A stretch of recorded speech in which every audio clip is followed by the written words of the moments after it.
ፕሬዝዳንት ኢሳያስ ስለ ኦሮሞማ ዳግም ተናገሩ። ከሰሞኑ ኤርትራ 34ኛ ዓመት የነጻነት በዓሏን ባከበረችበት ወቅት ፕሬዝዳንት ኢሳያስ አፈወርቂ ከአሜሪካ እስከ ሱዳን እንዲሁም ሀገራችንን በተለይም ብልጽግና ፓርቲን መወንጀላቸው ይታወሳል።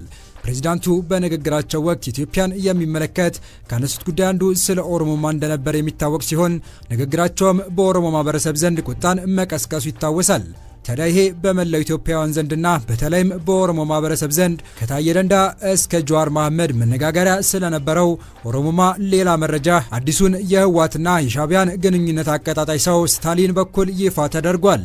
ከፕሬዝዳንት ኢሳያስ ጋር ቆይታ እንዳደረገ በወጡ ምስሎች ጭምር የተረጋገጠው ስታሊን እሱም ቆይታ እንደነበረው በመግለጽ ፕሬዝዳንቱ የተናገሩትና በማህበራዊ ሚዲያ በሰፊው መነጋገሪያ ስለነበረው ኦሮሞማ ጠይቄያቸዋለሁ ብሏል።